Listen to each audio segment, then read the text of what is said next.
Good evening, ladies and gentlemen. Jai Hind.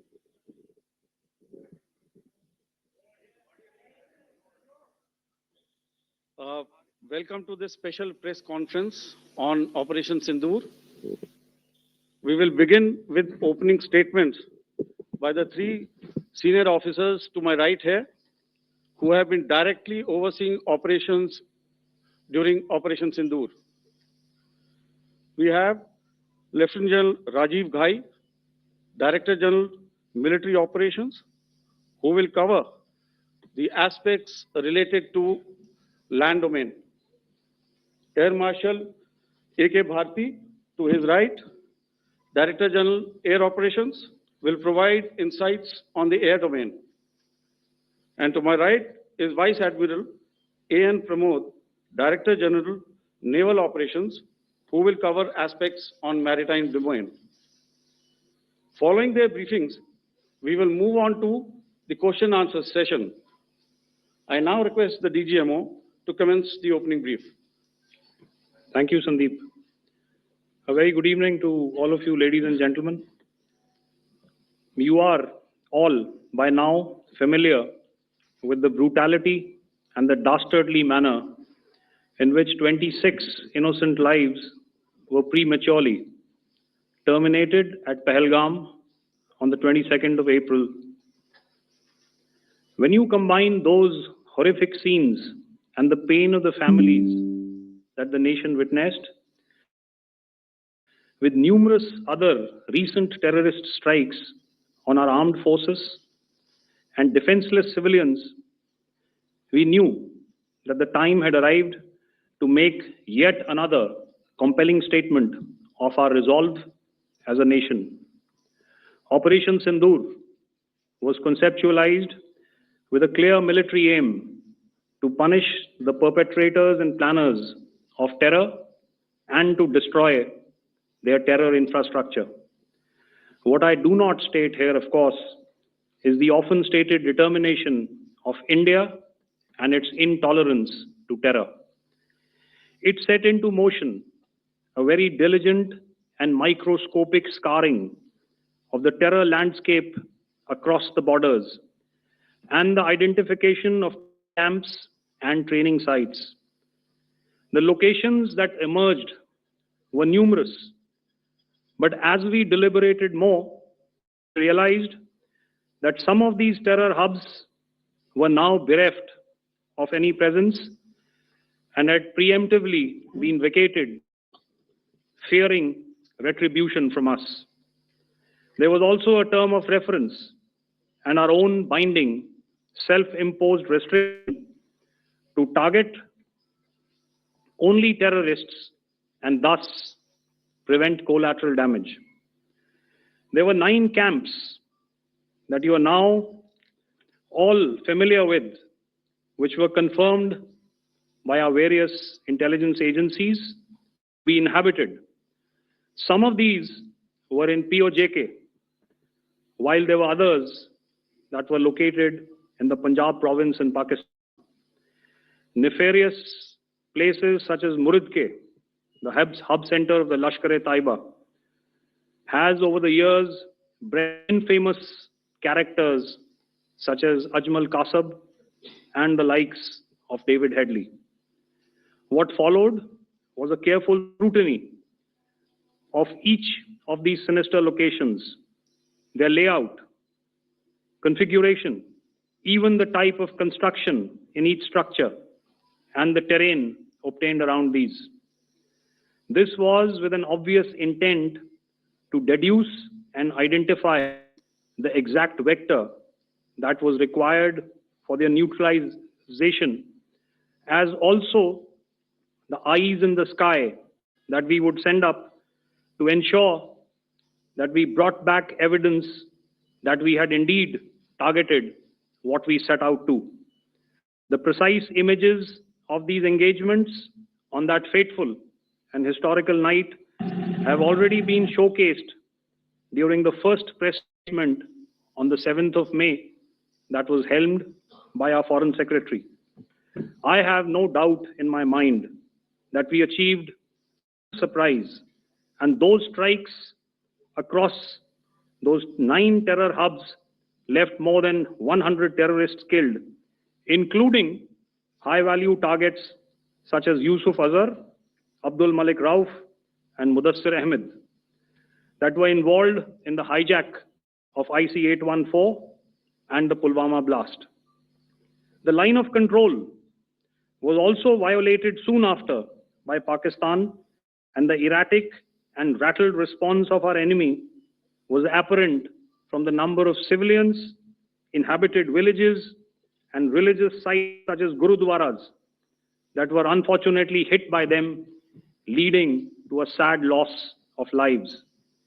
The Indian Air Force played a major part in these strikes by engaging some of these camps, and the Indian Navy provided wherewithal in terms of precision munitions. The Indian Air Force obviously had their assets up in the sky, and I will here request Air Marshal Bharti, the Director General of Air Operations, to detail for you the methodology that the men in blue adopted to successfully manifest this mission. Thank you, Rajiv. A very good evening, ladies and gentlemen. It indeed is a difficult time that we have to come here like this and brief you. We could have done without this. We had no choice. As the DGMO has detailed, the event was precipitated by the dastardly act at Pahalgaon. The sequence of events have already been detailed. Carefully selected the targets, and out of the 9 selected targets, the target systems that were given to the Indian Air Force were the notorious training camps at Bhavalpur and Muridke, these being further from the international boundary. Through critical target system analysis, we analyzed what was to be done to annihilate these targets and plan to engage these targets with precision air-to-surface guided munitions so as to avoid collateral damage. The modalities of planning process I will not go through at this instant.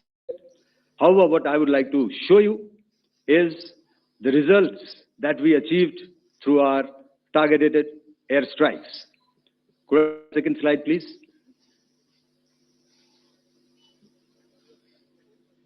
Yeah, change, please.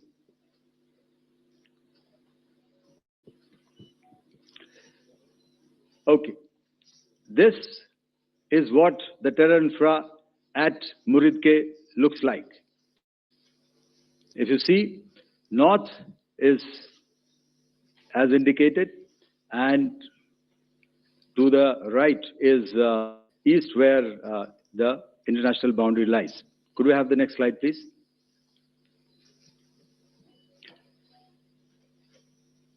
Orientating. Just go back to one slide. Okay. Please have a look at this red building, the series of buildings out here, and this empty ground. Next. If you relate, the empty ground is here, and you see this is the first weapon that is impacting. This is the impact point number 1 on Murid training camp with our precision guided weapons on early morning 7th. Next, please. Keep your eyes glued for the second weapon coming and the second impact on the selected target point. Next slide, please.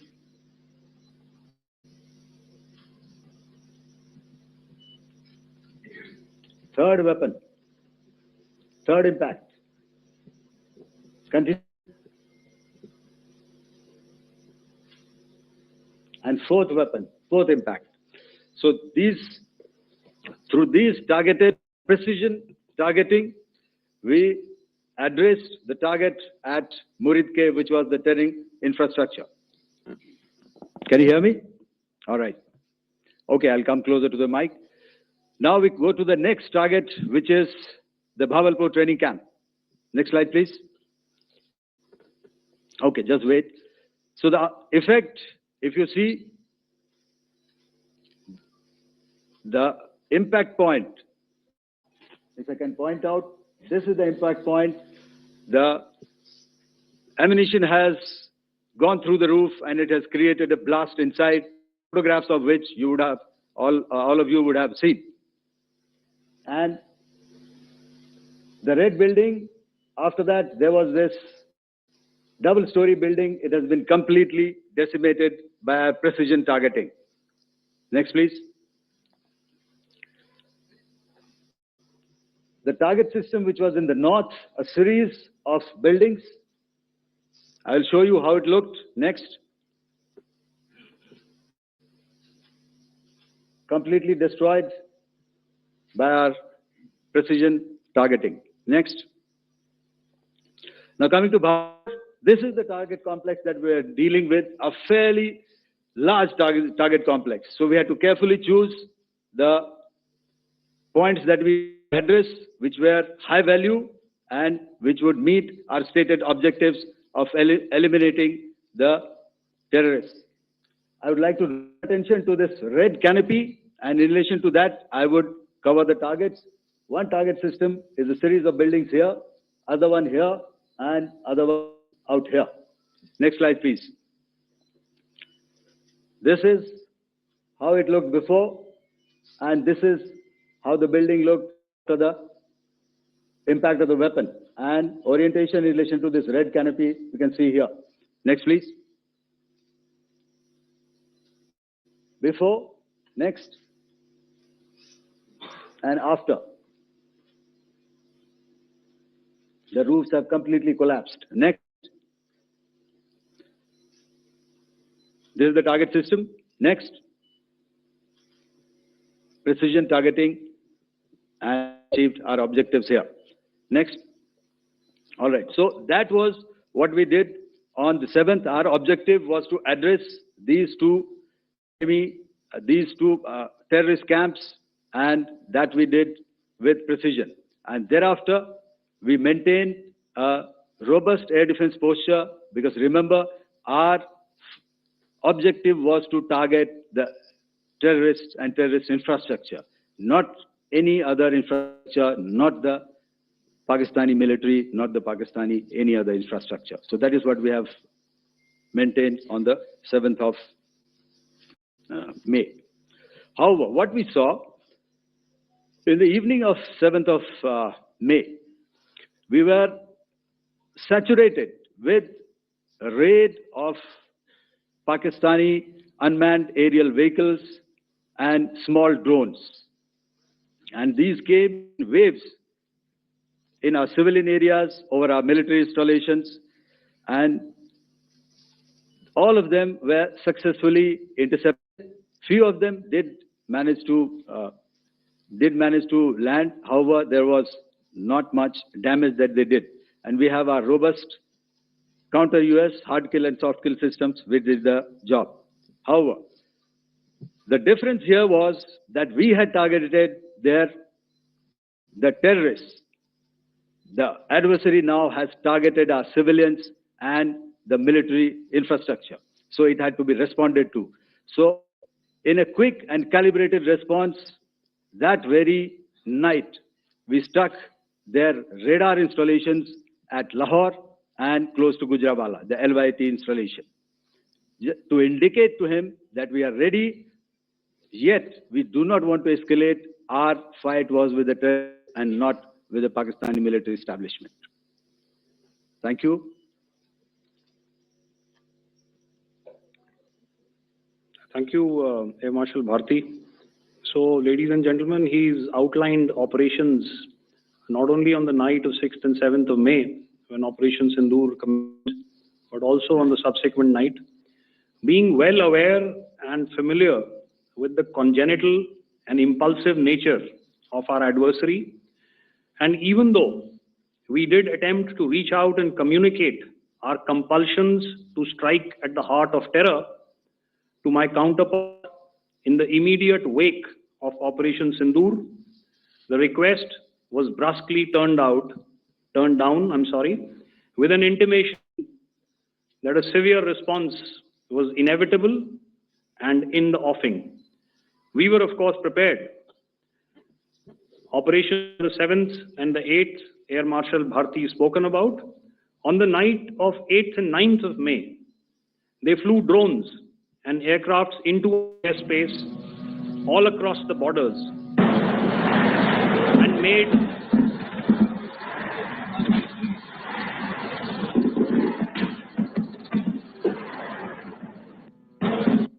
and made largely unsuccessful attempts to target numerous military infrastructure. Violations on the line of control by Pakistan also commenced yet again and precipitated into fierce arty engagements. The air operations on the night of 8th and 9th of May, I'll yet again request the air operations to cover.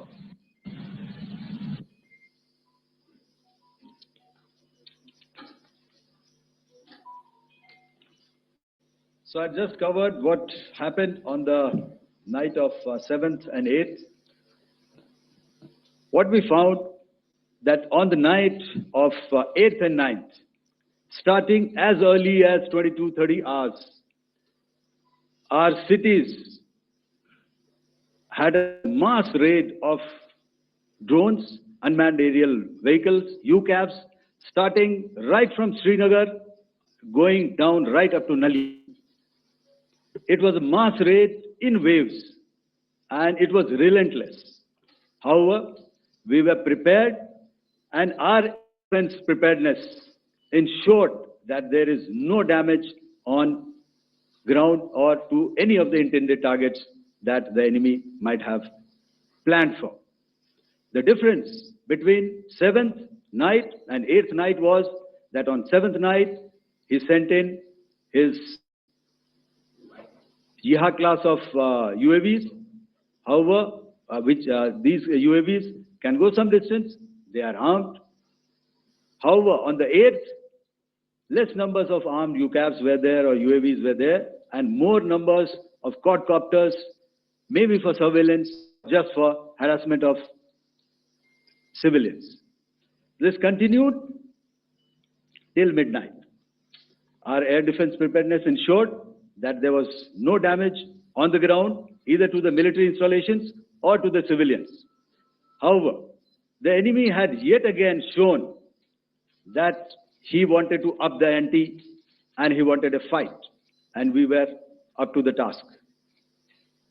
In a measured and calibrated response, we once again targeted his military installations, which included his SAM sites at Malirkant. This also included his surveillance radar sites at Lahore and close to Gujranwala. These were suitably addressed And thereafter, his drone attacks continued even till morning, which we countered.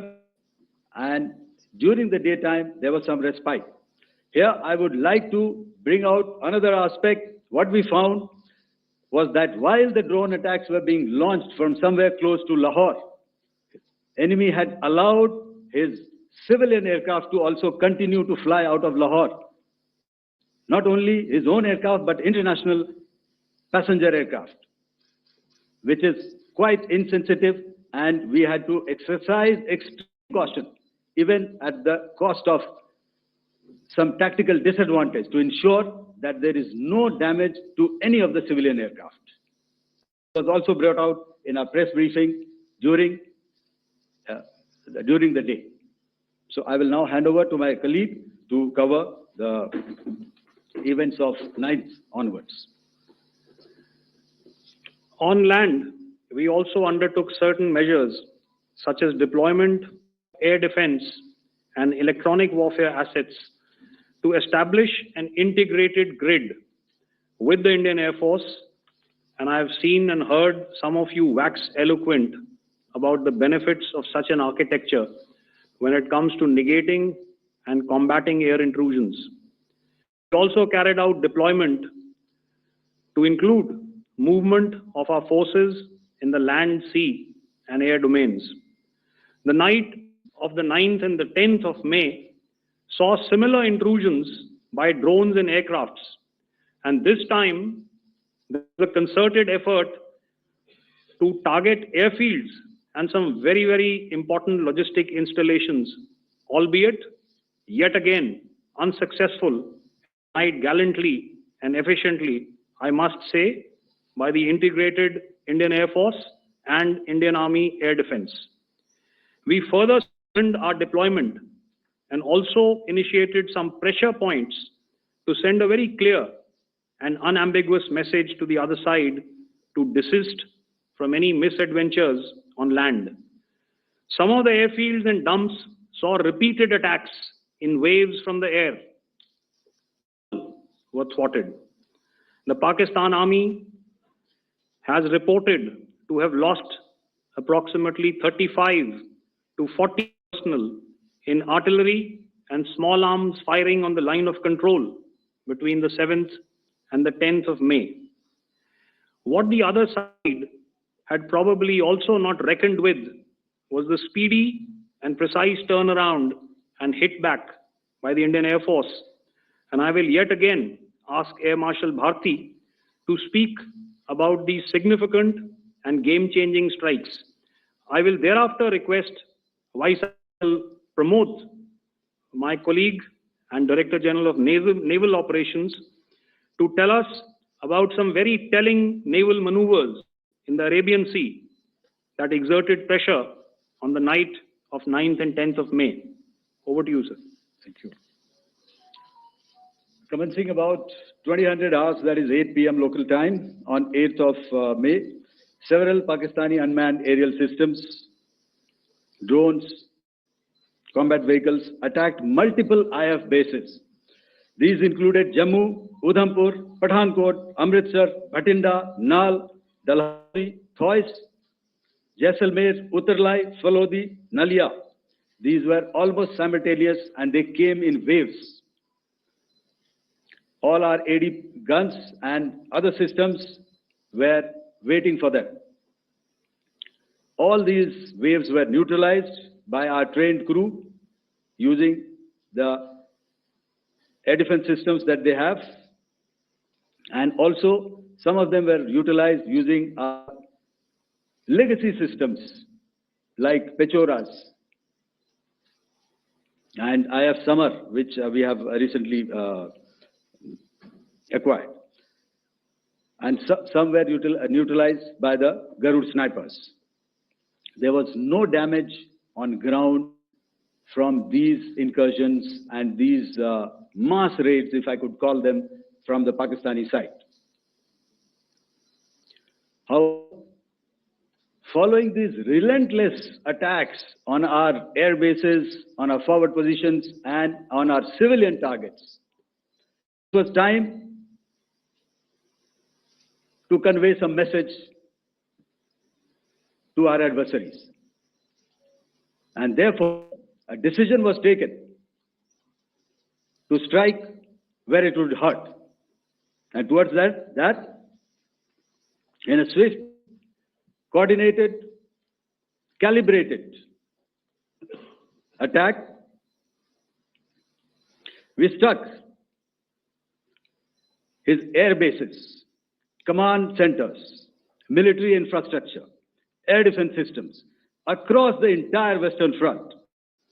The bases we struck include Chaklala, Rafiki, and mind you, Chaklala is Islamabad.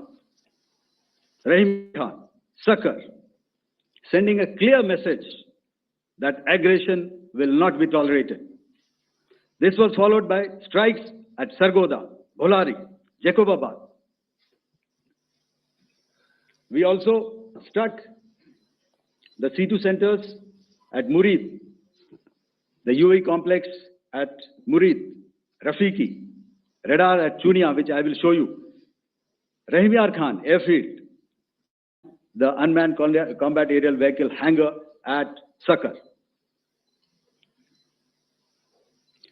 I would like to reiterate here, we have the capability to target every system at these bases and more.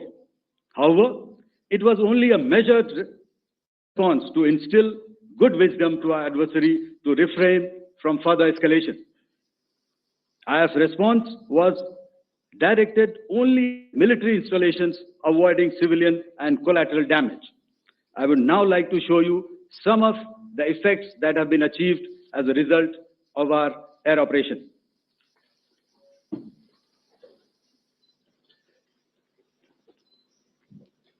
Here is air defense system. If you could see, zoomed up view. This is the radar mounted on a high tower.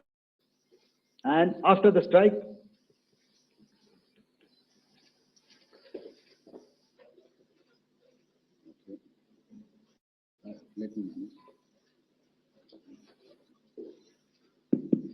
thank you. Can you hear me? Yeah, thank you. And after this is what has happened. This radar has been taken out, completely burnt. Next slide, please. The air defense radar, which was taken out on 7th and 8th. This is the radar site. A blown up photograph, once again, on a tower. Not very clear, but what you see very clearly is the after effect of struck. The radar head has been completely decapitated. Next slide, please. Arifwala air defense radar. In this complex, you see how it looked before, blown up image, and after really blown up. Next. Now coming to Sargoda airfield. Remember, this is one of their important airfields wherein they have a lot of assets, F-16s, other assets which they keep getting, training institutes. And we have stuck this airfield. It is not, if you zoom in here, then one impact point here on the runway, second impact point of our weapon, precision weapon on the runway. And if you see this blown up, repairing going on. Same. Next. Rahim Khan. This is the area we have struck. A deep strike out here and one complex here. So this is how it looked before. Same. You see a big crater, another crater here, and this complex after strike neutralized. Next.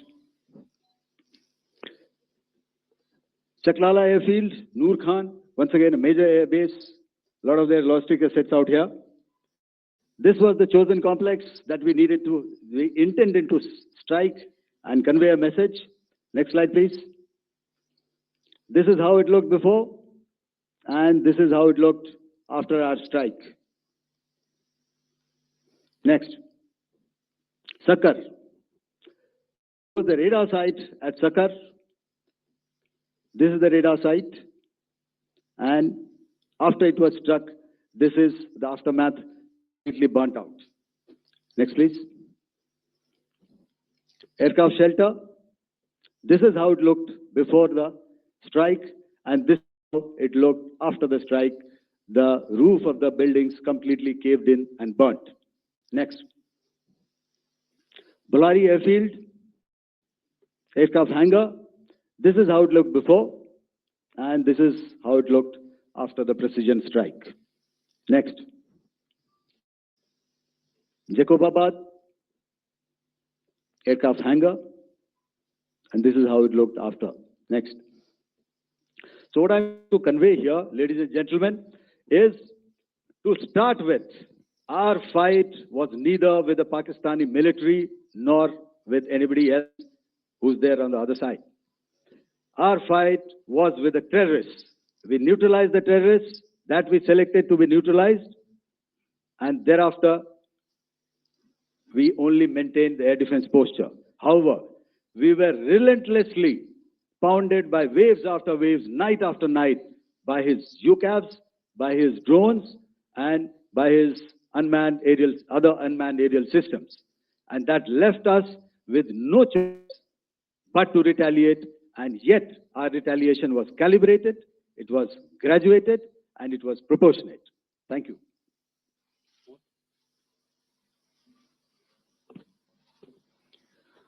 Good evening, ladies and gentlemen. In the aftermath of the cowardly attacks on innocent tourists at Pahalgam in Jammu and Kashmir by Pakistani-sponsored terrorists on 22nd April, the Indian Navy's Carrier Battle Group, surface forces, submarines, and aviation assets were immediately deployed at sea with full combat readiness in concert with the Joint Operation Plan of the Indian Defence Forces. You may be aware that we tested and refined tactics and procedures at sea during multiple weapon firings in the Arabian Sea within 96 hours of the terrorist attack. The aim was to revalidate our crew, armament, equipment, and platform readiness to deliver various ordnance on selected targets precisely. Thereafter, our forces remained forward deployed in the Northern Arabian Sea in a dissuasive and deterrent posture with full readiness and capacity to strike select targets at sea and on land, including Karachi at time of our choosing. The forward deployment of the Indian Navy compelled Pakistani naval and air units to be in a defensive posture, mostly inside harbors or very close to the coast, which we monitored continuously.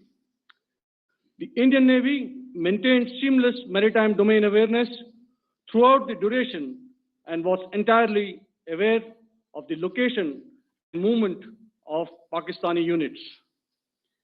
In effect, we had and continue to have good battle space transparency using our maritime domain awareness grid. As you are aware, our response has been measured, proportionate, non-escalatory, and responsible from day one. Accordingly, the calibrated approach considered all options, including the ability of the Indian Navy for offensive action from and at sea. As part of this escalation control mechanism, the application of force by the Navy was planned in a synchronized manner in coordination with the Army and Air Force, the highlight being teams from the three services working closely in an integrated manner. Along with the kinetic actions by the Indian Army and Indian Air Force, the overwhelming operational edge of Indian Navy at sea contributed towards Pakistan's urgent request for a ceasefire yesterday. As we speak, Indian Navy remains deployed at sea in a credible deterrent posture to respond decisively to any inimical action by Pakistan or Pakistan-based terrorists. Thank you. Samno Varna, Jai Hind. Now I'll hand over to Director General Military Operations for further proceedings. Ladies and gentlemen, on the 10th of May, in the morning, even as we were getting into a huddle to wargame the events of the previous night, a routine exercise, I received a message on hotline from my counterpart in Pakistan seeking my willingness to communicate. Since our initial aim was to strike at terror camps, and all our actions in the subsequent days were in response to the intrusions and violations by the Pakistan Air Force and its army, it was decided that I would indeed speak with my counterpart. You are already aware, I've seen it being covered on national television, that my communication with the Pak DGMO was conducted at 15:35 hours yesterday and resulted in cessation of cross-border firing and air intrusions by either side with effect from 1700 hours 10th of May after he proposed that we cease hostilities. We also decided to further speak on the 12th of May, that's tomorrow, at 1200 hours, to discuss the modalities that would enable the longevity of this understanding. However, disappointingly, and must add, expectedly, it took only a couple of hours for the Pakistan Army to violate these arrangements by cross-border and across the line of control firing, followed by drone intrusions across the expanse of the Western Front through last night and in the early hours of the morning today. These violations were responded to robustly and dealt with as they must be. We have earlier today sent another hotline message to my counterpart highlighting these violations, the understanding between the DGMOs on the 10th of May, and our firm and clear intent to respond to these fiercely and punitively, if repeated tonight, subsequently, or later. In this regard, I must inform all of you that the Chief of Army Staff has earlier today conducted a security review and has granted full authority to our Army commanders for counter-actions in the kinetic domain in case of any violation by Pakistan. In the end, I pay my solemn homage to my 5 fallen colleagues and brothers from the armed forces and civilians who have tragically lost their lives in Operation Sindoor. Our hearts go out to the bereaved families, and we express our solidarity to them in this lifetime and beyond, at this grave juncture in their lives. Their sacrifices shall always be remembered and spoken of in glowing terms by a grateful nation. We have thus far, ladies and gentlemen, exercised, and my colleague Pramod highlighted this, immense restraint, and our actions have been focused, measured, and non-escalatory. However, any threat to the sovereignty, territorial integrity, and safety of our citizens will be met with decisive force. Jai Hind. Okay, ladies and gentlemen, we are now open for questions. All right, now, since I would not know all of you, I would expect you to please raise the placard or your hand, and once I indicate, I expect you to please give out your name and the media group that you belong to. Keep your questions short so that we can take any questions as possible. Also, ladies and gentlemen, kindly bear in mind that confidential aspects may not be answered by the three DGMOs. Right. Uh, I got a lot of hands there. Let me start from the left. Left foot is in front when we start marching. So here we have to the left, okay, yeah, 238. Hello. So this is Manas Pratimugyan from PTI, Press Trust of India. So the understanding that was reached yesterday on stopping the military operations and actions, was it for just 3 days? And what would be the cost escalation if there is violation of this understanding by the Pakistani side? And my subsequent question would be that we have a kind of ceasefire agreement with Pakistan that was finalized in 2003. So will there be some kind of similarities in frameworks between the two kind of understandings, 2003 ceasefire agreement and the current understanding on stopping military operations? And again, what would the cost that will be incurring on Pakistan if Pakistan again resorts to this kind of terrorist activities, because we have made it very clear that the cost will be very high. So I would like to have your thoughts on it. Okay, so I'll answer the latter part of the question first. I also want to add that while the initial ceasefire agreement, as you correctly pointed out, is of the 2003 vintage, but I must remind you that in 2021, in the month of February, and this was then when the crisis in eastern Ladakh was also on, the two DGMOs had spoken and arrived at a ceasefire understanding that lasted right up until this unfortunate attack at Pahalgam. Once our Foreign Secretary had announced the decisions of the CCS in the immediate wake of that attack, he had announced certain measures, and then of course Pakistan had in turn made its own announcements. Since then, there have been certain violations of this ceasefire understanding, and of course after the 7th of May, like I pointed out during my statement, that there have been numerous violations on the line of control especially, and of course along the international boundary by the Pakistan Army and the Pakistan Air Force. This understanding that we spoke about yesterday, no, it was not for 3 days.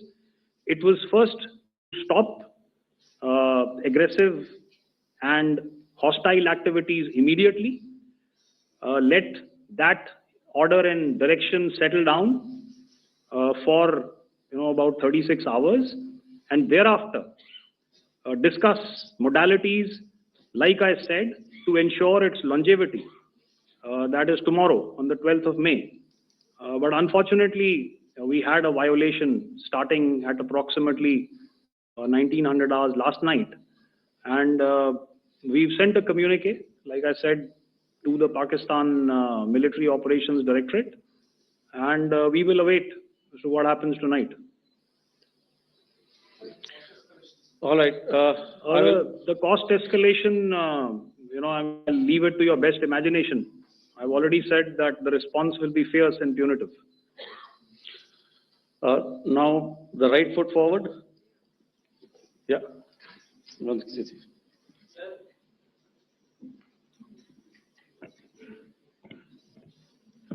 Sir, I'm Ajit Dubey from ANI, sir.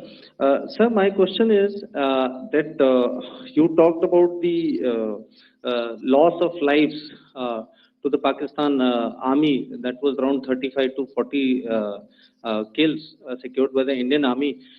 Sir, can you tell us what would be the total loss of life to the Pakistan army in both army and air force attacks, sir? And how good was the performance of the BrahMos, Scalp and the S-400 during the operations?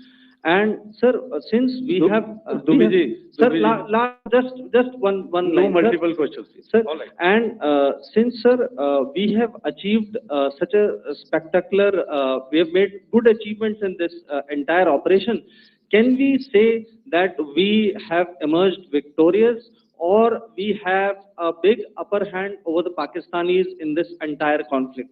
Thank you very much, sir. So I'll answer the question about the loss of lives on the other side. Of course, there are various means to ascertain that number. There is information from various agencies that come in. There are, of course, on the line of control, other ways to find out as to what has been the effect of what you are doing there in ceasefire violations. So therefore, I mentioned 35 to 40 on the line of control, and please remember that once Operation Sindoor was launched, the responses of the Pakistan Army were also on Indian Army or the Indian Armed Forces infrastructure. Let me put it that way. So that's why I did not cover casualties of the Pakistan Army, at least initial phases of battle, because those were not our targets. Our targets were terror-oriented, and of course later, once they launched air intrusions and air operations on our infrastructure, we've used heavier weapons, and of course there would have been casualties, but those are still being assessed. The effects of the weapons that you mentioned, I will request Air Marshal Bharti to apprise all of you about those. Good evening, Mr. Sujit. How are you? Ajit. Okay, we're meeting after some time. I never mentioned about any of the weapons that we used. Check. Okay. What I was saying, that I never mentioned of any of the weapons, the caliber that we used. All right. So we'll leave it at that. Those are matters of operational details which I would not like to go into. But suffice to say that whatever methods and whatever means we have chosen, it had the desired effects on the enemy targets. How many casualties? How many injuries? Well, to start with, our aim was not to inflict casualties, but in case there have been, it is for them to count. Our job is to hit the target, not to count the body bags. And the last part of your question, I wonder if you read out the tweet on ADGPI at midnight once we'd done what we had to in Operation Sindoor. And that's credit to my friend here on the left. Justice has been served, Ajit. That is all that I will say. Ajit, I'll request you to, refrain putting words into his mouth. All right. Yeah, I'll come back to the left. 147. Sorry, 47. No, one more. 47. Did I see it here or? Yeah. Good evening, gentlemen. Sorry, 147, I saw it there. Sorry. Yeah. Since I've already said, 147, start please. Hi, sir. Good evening. This is Shivam Patel from Reuters News Agency. Thank you for giving me the opportunity. My question, sir, is how many military targets did Indian Armed Forces strike in Pakistan in response to the attacks from Pakistan? How were these targets selected? And how many troop casualties have been there in total on both sides, if you can give details? Thank you. I'm sorry, where are you? I haven't spotted his. Here's to the right. Okay. Can you just repeat that for me, please? Sure, sir. So my name is Shivam Patel. I'm from Reuters News Agency. My question is, how many military targets in total did the Indian Armed Forces strike in Pakistan in response to the attack from Pakistan? How were these targets selected? And how many troop casualties have been there on both sides, if you can? So you're speaking of the targets that I mentioned in the wake of the attack at Pahalgam, right? Yeah, I think it's amply clear to everybody here that the Pakistan Army has not crossed the international boundary. neither in the plain sector nor on the line of control. So the intrusions have been in the air. There have been certain attempts on the line of control when ceasefire violations have been on to try and infiltrate and carry out and perpetrate activities that we are all very well familiar with. Whether these are by terrorists or by the Pakistan Army or its special forces and commandos is difficult to say, but each of these have been effectively thwarted. So therefore, as far as engagements of military targets on the other side is concerned, I thought Air Marshal Bharti covered those very well and, in detail. And he also mentioned as to how they went about targeting those. I think those images were very clear and very, very graphic in telling us as to what we needed to hit. And you'll remember right at the outset, I said that we even went into what was the construction in each of these locations and therefore decided on the vector that had to be utilized. Please. Okay, if I could add to what the DGMO has said, I have already detailed the targets. Now, whether it is X numbers or Y numbers that is immaterial. And what damage have we inflicted? You have seen. What are the casualties on the other side? As I said, that is for them to count. As far as we are concerned, from the air defense side, if they had a choice, they would have definitely come in. They're fighters, there are more numbers of UCAVs. It is not that they did not intend to come in. It's only that our robust AD posture prevented them from coming in. So that must be known, and that must be realized by all the audience here. Yeah, I'll come to the left now, 24.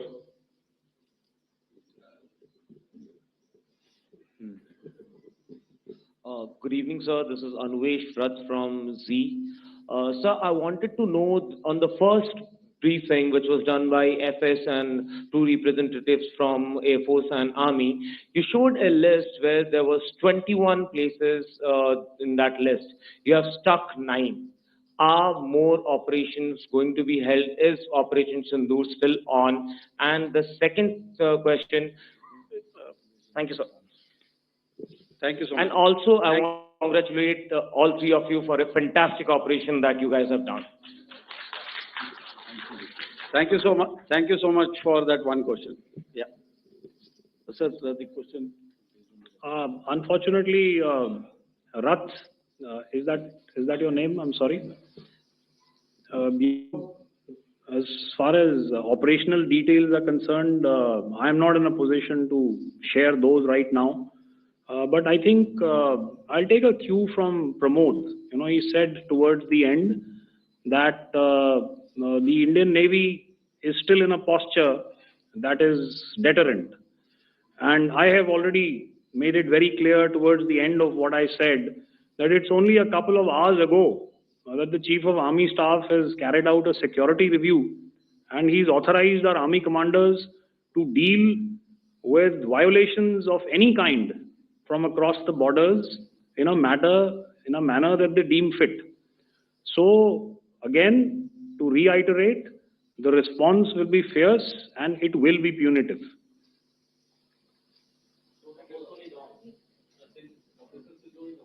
Yes. 163. I'll go back this side now. Yeah, 255.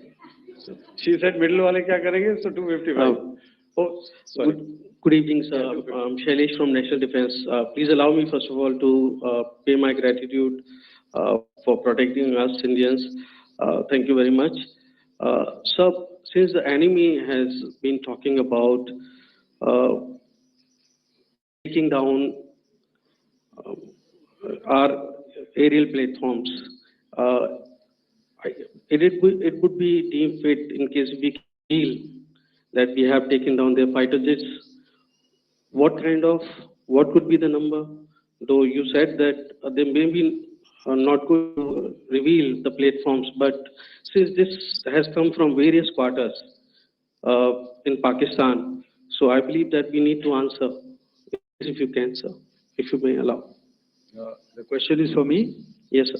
Okay, and if I get it right, you want to know how many of their planes we have downed? Yes, sir. Yes, sir. All right. See, as I said, their planes were prevented from coming inside our border. All right. So we do not have the wreckage with us, but definitely we have downed a few planes. Numbers, we would not like to hazard a guess out here. Okay. The numbers, okay, and we are getting into the technical details of it to establish it. So I would not like to put a figure at this time, but definitely there are losses from their side which we have inflicted. Were they, Please don't ask. were they fourth generation plus, sir? You're putting words into my mouth. Why do you say fourth generation? Let us make it high tech. Thank you so much. All right. Yeah, 163.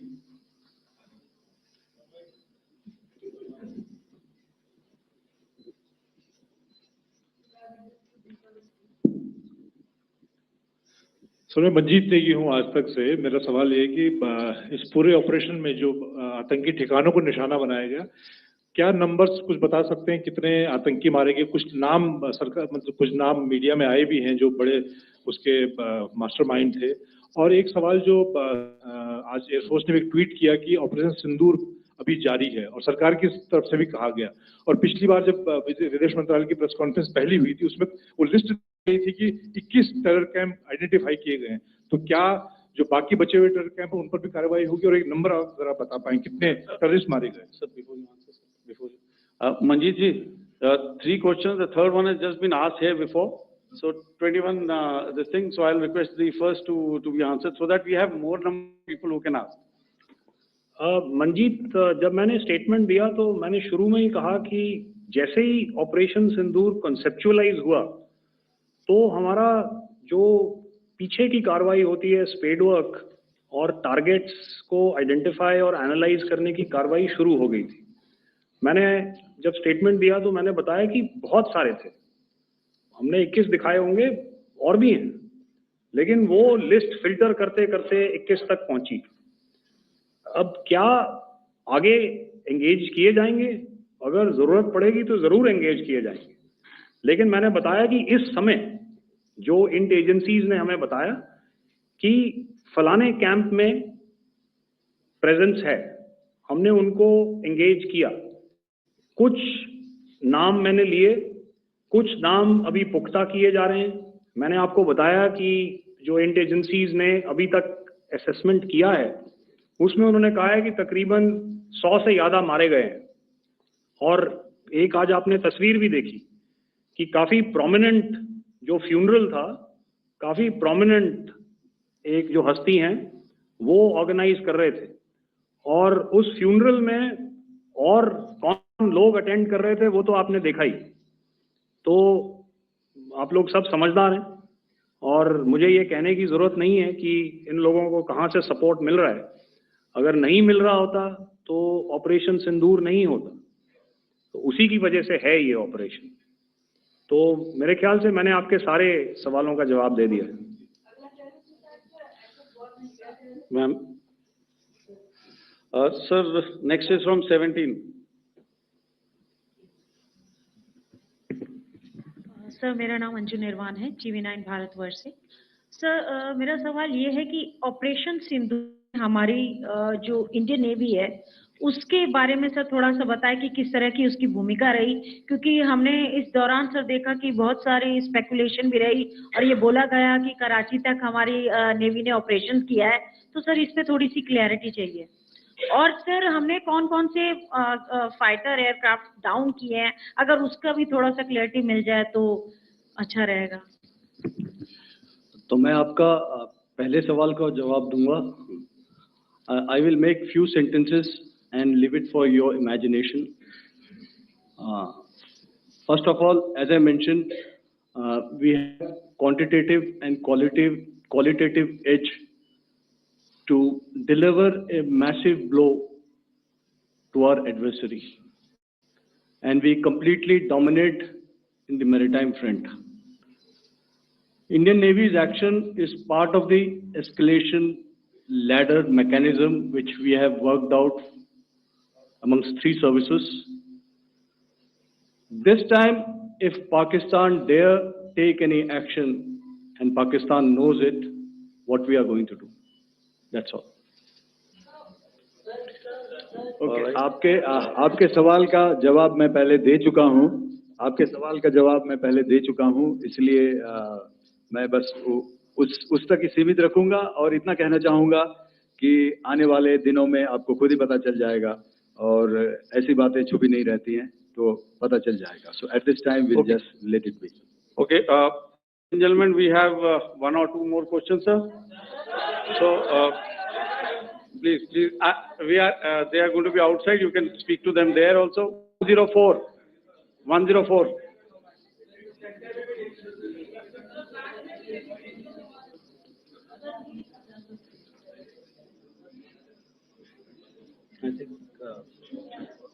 Yeah, ask, sir.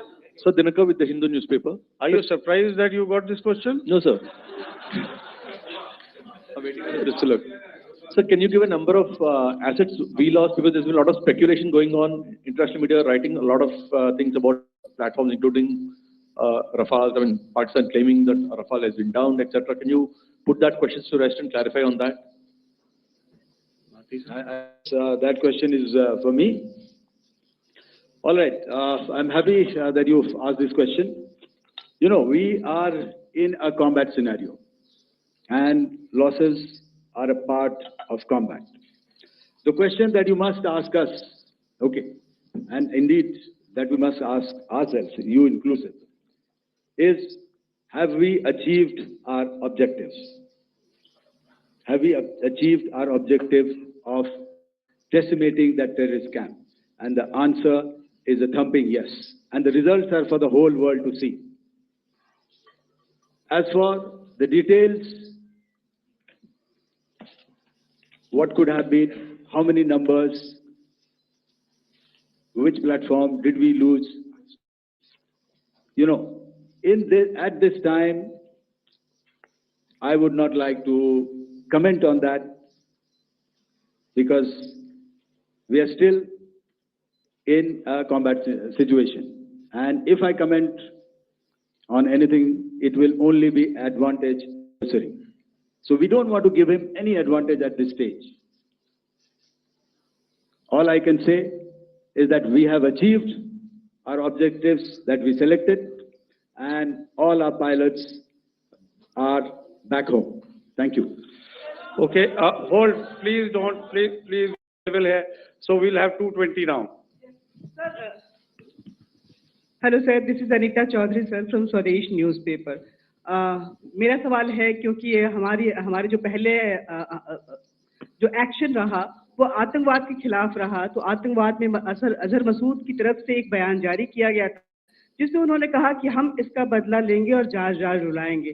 तो क्या अगला, अगर खुदा न खास्ता अगला terror attack किसी भी तरह का होता है, तो क्या उसे एक्ट ऑफ वॉर में हमारी तरफ से लिया जाएगा और उसका क्या माकूल जवाब दिया जा सकता है?